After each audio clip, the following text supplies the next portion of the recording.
Hey guys, welcome back to the channel, and in this video I've got two replays for you in the brand new Ultimate Season Pass tank, the TS-60.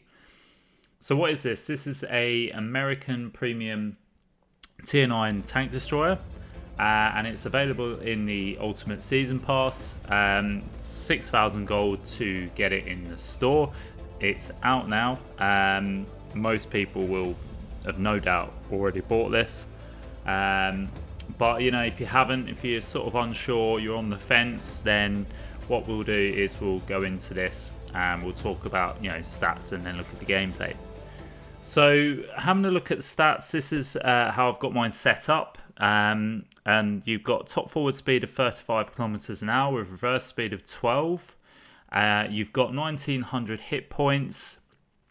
You've got 369 meter concealment, that's sort of staying still, and then you've got 442 meters view range. Sorry, it's 269 meters concealment, that's still 310 on the move.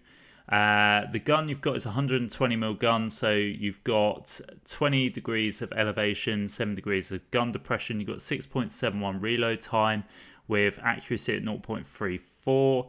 You've got 1.38 aiming time, and your shell types are AP, Heat, and HE. You've got 258 penetration on your standard with 320 on your Heat, and you've got 400 alpha on each shot. And then your shell velocity types, you've got 1150 on your standard with 950 on your Heat. So just gonna sort of look into the armor. Now this tank does have some decent armor sort of on the turret and the upper lower plates, not too bad. The turret is obviously where its main thick armor is. So you can sort of play this if you sort of get into a hold down position where you can sort of using rubble and stuff like that to sort of hide your lower plate. You should be able to bounce some shots. Obviously just be where the cupola does look like you can pen that. Your fuel tank and your engine is at the front of the tank, so you can see fuel tanks on the left and right hand side there, with your engine sat in between them, and the ammo rack is opposite end of the tank, right at the back, and sort of majority of the rear of the turret. So what I equip on this tank then, so I've gone with camo net, gun rammer, and advanced gun lane drive. I mean, you could drop rammer for optics if you really wanted to. The reload isn't too bad, to be fair.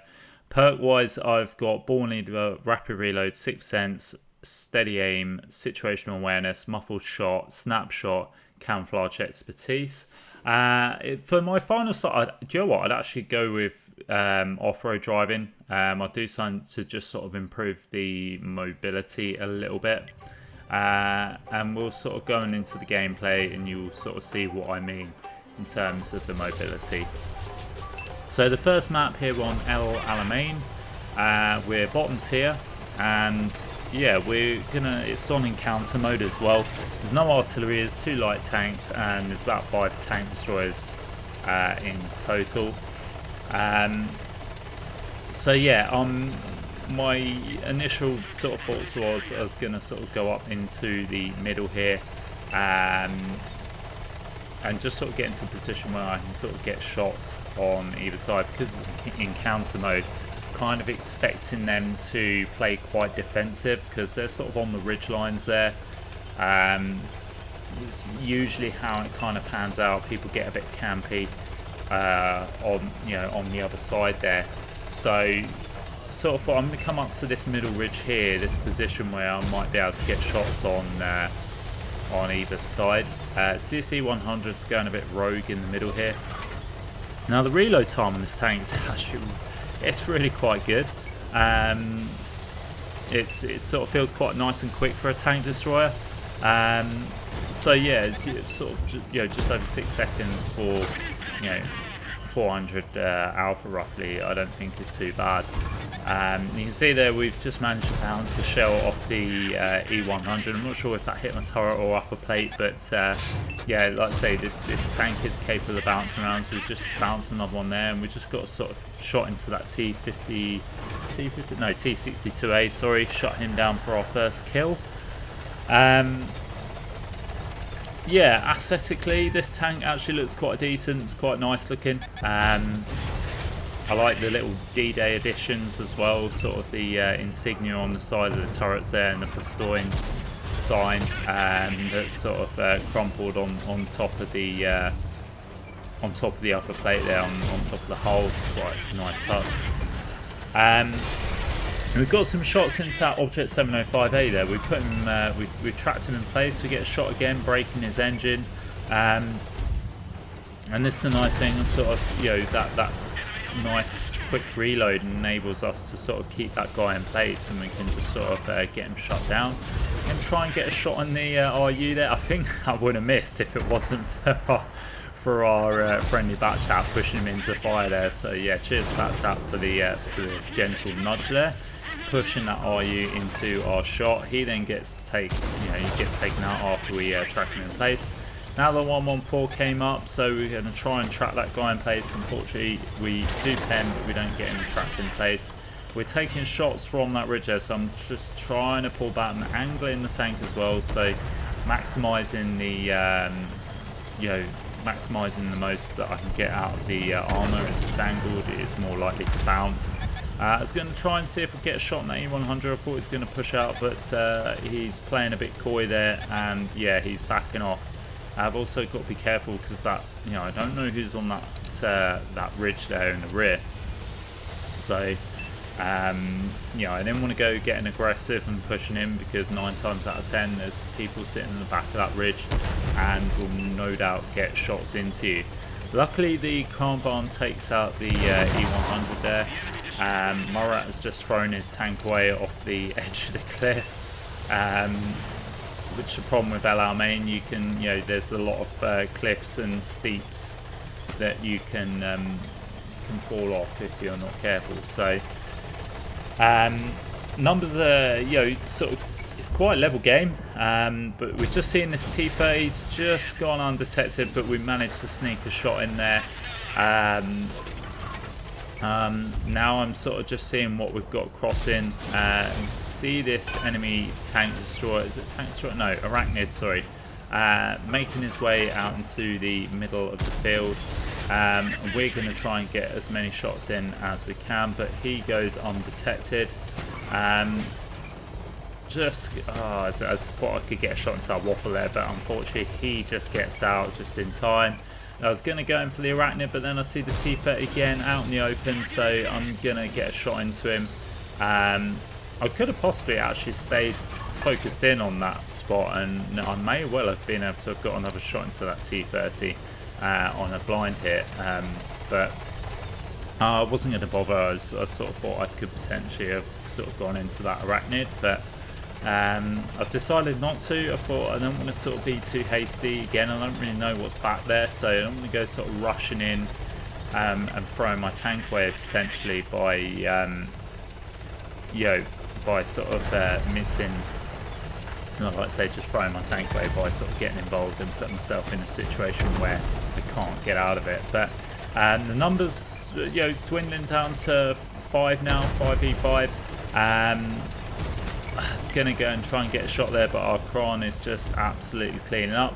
At this point, I just missed that shot, unfortunately. The gun just wasn't quite depressed enough to get that. I do pick up the kill on that T-30 though. I was going to try and get my shot off and get another kill, but unfortunately it gets taken out before I could get there. Now I'm just seeing what we've got left, which is the E4. It's the last remaining tank, and I'm going to try and get over there as quickly as possible, see if I can get a shot in. I was trying to see if he might actually just creep up enough so I could get a shot into the track wheel. But unfortunately that doesn't seem to be the case. And now, yeah, now I'm just sort of, I know I'm not going to pen that guy through his turret. You know, E4 is just ridiculously strong on the turret. So I'm going to try and get round the side and see if I can sneak a shot in. Still full health, but now our team seems to be there. They're sort of whittling away. I think the Kron is there, so half expecting that Kron to finish him off. Just trying to see if we can potentially get a shot in there, but the Kron Van finishes him off. And that brings an end to the first replay. So there we go, we come in second place there.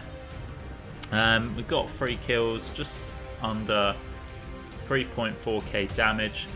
Blocked a nice considerable amount as well, 2.7k blocked. Picked up the first class there. And yeah, that, like I say, you know, sort of mid-tier or bottom tier. Yeah, it can hold its own a little bit, but like I say, it's only just come out, so you know, be prepared to get penned when people start to work out where the weak spots are. Like I say, I've got, you know, I would imagine that Cupola is something that could sort of quite easily be penned. The lower plate will no doubt be able to be penned, and like I say, if you're sort of face hugging this tank, the upper plate probably can go for it if you've got sort of enough penetration. You know, say if you're playing sort of Chieftain or Conqueror, sort of those British heavies got good penetration values, and you know, sort of the gun compression sort of get, you know, straight into the upper plate. So we're on the final replay here. We are on Pilsen, and yeah, so to sort of come up to this ridge here, and that's all I'm gonna do. Just use this ridge to my advantage. Keep the, you know, keep hold down. Managed to sneak a shot into that that medium there. He then sort of ducks out, and yeah, like I say, it's just rinse and repeat here. The only problem is there's obviously 7 degrees of gun compression can make it a little bit tricky to try and get the gun down. And say I was sort of struggling a little bit there, and those tanks just sort of disappeared before I could get a chance to readjust and get the shot off. The accuracy on this isn't too bad. Yeah, the aim time's quite nice. I mean, it's typical American. It can be a bit troll at times. You know, there's the odd shot that will miss when you think, oh, that was a dead cert to hit. But other than that, yeah, the gun feels okay. You know, it's all right. Like I say, the reload's really good. Just snap a shot into that batch out there. Yeah, the reload feels nice. The accuracy isn't too bad. Let's see. I think the only thing that sort of lets this tank down really is the mobility. Also, the turret traverse is very slow, or it feels quite sluggish. So yeah, again, for a perk, maybe clutch braking. But to be fair, I would probably still go with off-road driving if I'm honest. I think the mobility probably needs. It's better to have sort of the better mobility than improving the turret traverse. Just because, like I say, you know, if you can get to places quicker, then that's going to sort of give you a bit of a better advantage than it is sort of being able to swing your turret around. You know, I mean, it's my opinion. I'd sort of play this. I'd play this as a typical tank destroyer, but more of a second support, if I'm honest. Yeah, you can sort of get a little bit. I think you can be a bit more braver with this tank because you know you've got the armour to rely on, but it's not something I would go brawling with. I don't think it's quite set up for that, just because sort of the shape and style of the tank. I think you know, if you start brawling with it, I mean, yeah, maybe you can get away with it initially in sort of the first week or so. Like I say, people don't really, you know, if they've not sort of read up or looked up at this tank, they're not really going to know how to handle it. So it's, you know, it's going to take a few weeks before people get used to it and know the weak spots and stuff like that. So you may get away with it initially, but I think after the honeymoon period, you know, the first couple of weeks, I think, you know, stick to that support role and you know, sort of play maybe. You know, you could play it like your average sort of at the back TD sort of thing. But yeah, we'll see how it pans out, I guess. So anyway, gonna try and get a shot into this TS, and there we go. it's moments like that. Yeah, you've sort of fully aimed in, and then all of a sudden you just hit that pillar that's right in front of you, even though you were, even though you were mostly aimed in on that tank.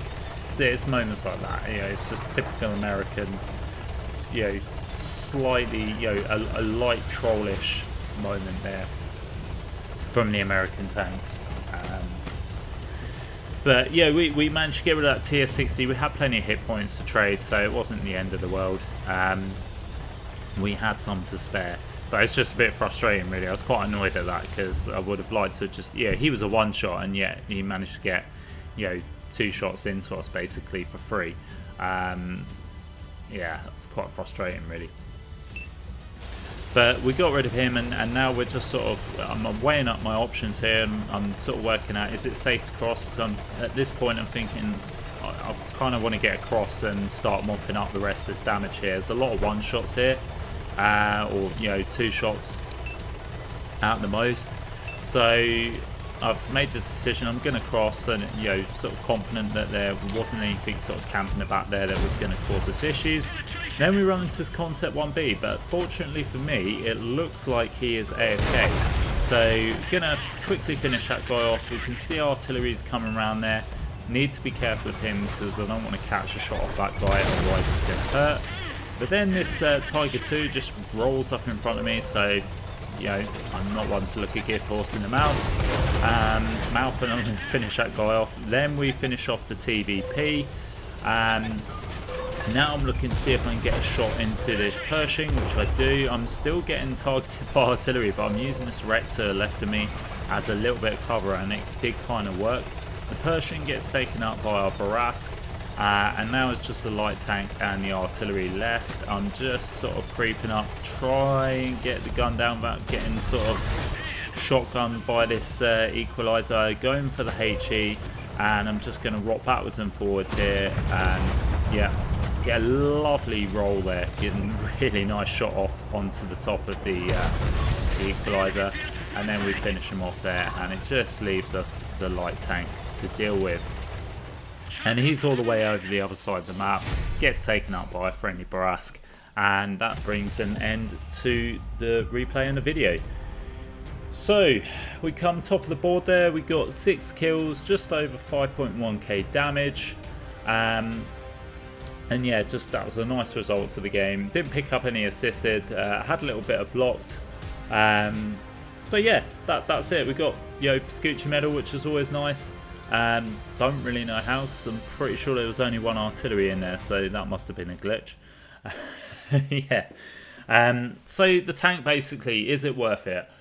In a nutshell, yeah, basically. I mean, look, it's 6k gold. You already get, I've said it before, you get gold back on the season pass itself. You get roughly about 2k gold back, so it's costing you nearly, it's costing you 4k gold essentially. Even if it was a bad tank, I'd still say it's worth it, because that equivalent in silver that you'll make in the long run, if it comes up again, it's going to be worth it. Or if you get it in a war chest or something like that, I think it'll have value in the long term. But yeah, overall the tank is actually quite good. It's all right. It's just the mobility does let it down somewhat, but overall, yeah, I don't think it's too bad. I think it's a nice, it's a half decent tank, I think, personally. Hopefully I'll get some more games in it, and sort of in future, be able to get some more replays on it. But till then, guys, hope you enjoyed the video. Please like and subscribe, because it does help the channel. I appreciate the support as well.